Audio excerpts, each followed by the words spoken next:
Russia's RIA, state news agency, says the West stands to lose assets worth at least $288 billion if frozen Russian assets are confiscated. Is it possible that the latest sanctions from the European Union and the United States were a big mistake? This aggressive move against Russia only backfired as Russia is hitting back at the West with multiple sanctions and going further to seize all Western-owned businesses and assets in the country, especially the assets of US and EU banks. On December 28th, Russia's foreign ministry published a response to this latest wave of sanctions.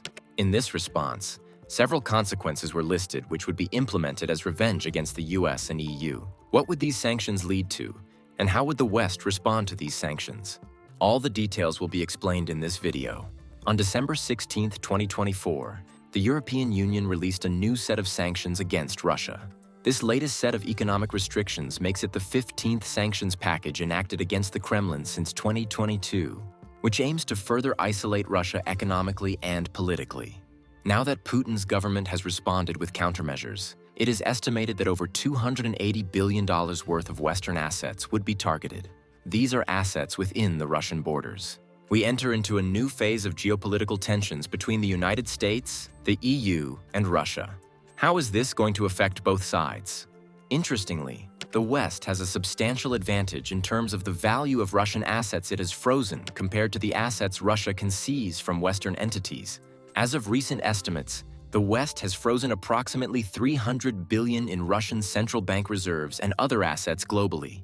This includes funds held in various financial institutions across Europe and the United States.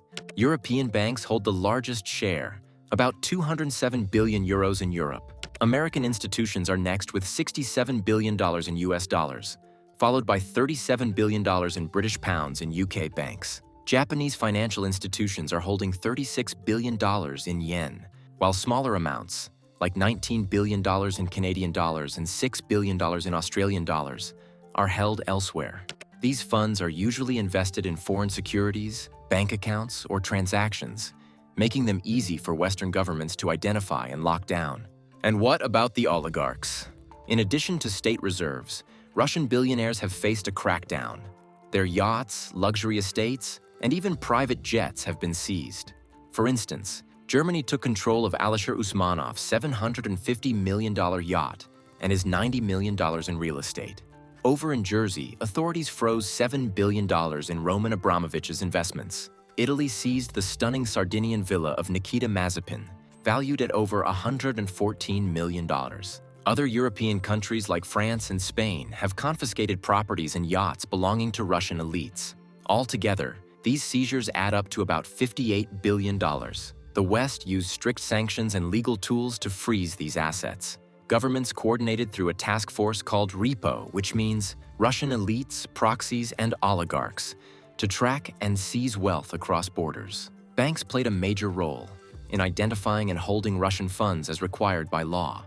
When comparing the two sides, the West has the upper hand. The $300 billion frozen from Russia's central bank, combined with the oligarchs' $58 billion in seized assets, dwarfs what Russia can control. But this has not stopped Russia from passing a decree in July 2024, which will legalize the process of seizing these assets. This is where Russia will face some challenges. The $300 billion in Russian assets frozen by the West are largely centralized and held in financial institutions that are easily accessible for enforcement of sanctions. In contrast, the $288 billion in Western assets in Russia are more decentralized and spread across various sectors and companies, making them harder to seize in a coordinated manner. While it would be a bit difficult to seize all these assets, it is not impossible, and this is why the West is taking the threat seriously. So, how is Russia planning to carry these sanctions out? Russia has taken a tough stance in response to Western sanctions. The Kremlin's retaliation is targeted and strategic, aiming to make life harder for Western companies operating within its borders. If a company wants to leave the Russian market, they're forced to sell their assets at a 50% discount. Essentially, this means businesses must accept massive financial losses just to leave the Russian market. Additionally, a tax of up to 35% is now imposed on asset sales, having been increased from 15% in October 2024. This departure tax is clearly aimed at imposing significant financial burdens on foreign companies, while simultaneously providing a financial advantage to the Russian government. But the pain doesn't stop there. Western companies also face tight restrictions on how they can move their profits out of Russia. By limiting the repatriation of revenue, Russia is ensuring that money stays within its economy instead of being sent back to Western headquarters. This approach is calculated. It not only complicates operations for foreign businesses, but also tries to stabilize Russia's economy during a tough time. Russia is also targeting individuals such as EU officials who would be banned from entering the country. This makes it difficult for these individuals to reach any resolution with the Russian state and may have diplomatic implications too. Big names like Carlsberg and Danone are already feeling the heat. For Carlsberg, which has been a major player in the Russian beer market, the impact is huge. The company now has to deal with stricter government oversight, and on top of that, it's being forced to sell its assets at a steep discount, leading to enormous financial losses. Danone, the French food giant, isn't faring any better. With significant investments in Russia's dairy sector, Danone is caught in the crossfire. The restrictions on taking profits out of the country are a massive headache for them, making it difficult to manage their global operations. Most recently, in December of 2024, ex-Chechen business owner took over all of Danone's business in Russia. This finalized the Russian takeover of the French company. But this is way beyond Carlsberg and Danone. There are larger companies that are trapped in this situation too. Take PepsiCo, for example. Pepsi has been in Russia since the 1970s, building a massive operation with local brands and manufacturing plants. But now, with sanctions in play, the company faces serious obstacles, including restrictions on taking profits out of Russia and the likelihood of selling its assets at a hefty discount. This could mean not just financial losses, but a significant disruption to their supply chain and workforce. Interestingly, Pepsi and Coca-Cola continue to operate in Russia, but they cannot move any profits out of the country.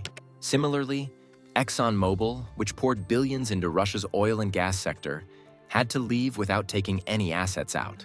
Between steep taxes and potential expropriation, the energy giant stands to see its Russian ventures shrink dramatically. And Ford, which was once a significant player in the Russian automotive market with its local manufacturing plants, now faces possible seizures and forced asset sales. These new sanctions aren't just hitting revenues, they're reshaping how these companies operate in a geopolitically volatile region. On the European side, Unilever is a case in point. The company is known for its diverse portfolio of food and personal care products. And Unilever operates several factories in Russia. In October of 2024, the sanctions forced the company to sell these facilities at a loss while making it nearly impossible to repatriate profits. On the tech side, Siemens, which is a major technology provider, has a large footprint in Russia, from energy to industrial automation. But as the sanctions tighten, their infrastructure investments could be seized or taxed heavily. Before this happens, the company is planning to sell all its assets to Russia. Meanwhile, the situation goes beyond just the numbers on a balance sheet. For these companies, Russia's retaliatory sanctions mean increased costs, complex legal battles, and operational disruptions. Forced asset sales at steep discounts, combined with new taxes, make it difficult for foreign businesses to operate, or even leave, without enduring substantial financial pain. The global impact is also significant. Potential investors will think twice before entering Russia, leading to reduced foreign direct investment. Meanwhile, industries like energy and consumer goods, where Russia plays a central role, could see supply chain disruptions across international markets. This raises a critical question.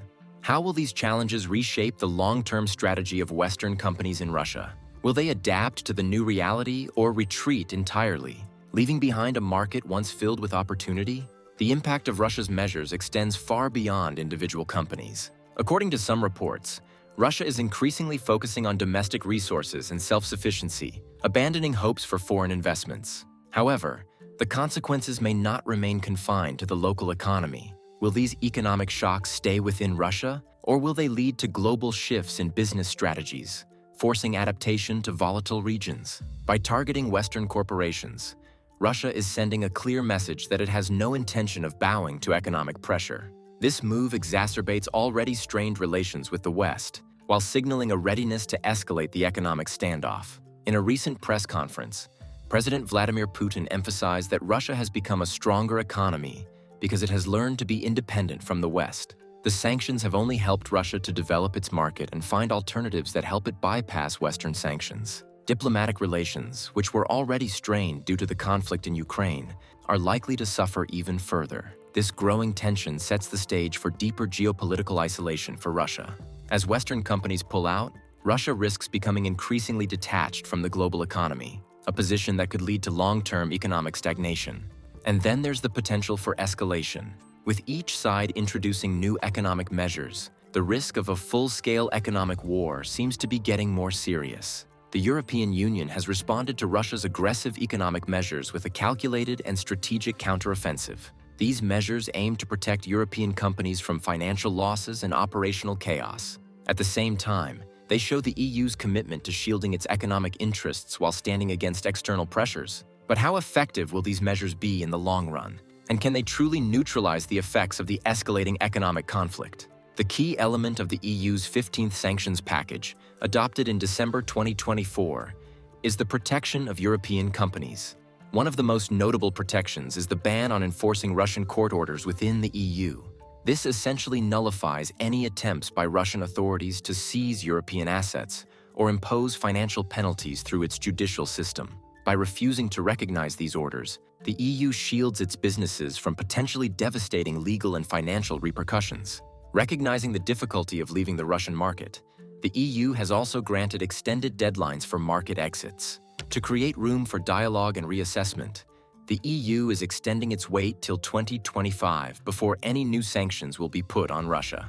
This gives them much-needed breathing room to plan orderly withdrawals. This move minimizes hasty financial decisions and reduces the risk of substantial losses. Additionally, the sanctions package provides legal protections for central securities depositories, which are critical players in Europe's financial ecosystem. These institutions, which manage securities and ensure smooth transactions, are now protected from retaliatory measures by Russia. This safeguard prevents disruptions that could otherwise extend through the broader European financial markets. All these are contained in the 15th sanctions package of the EU, which was passed in December of 2024. How these protections will shape the broader dynamics of the conflict is still uncertain. We also expect that there will be broader implications and involvement of other nations, especially in the global south.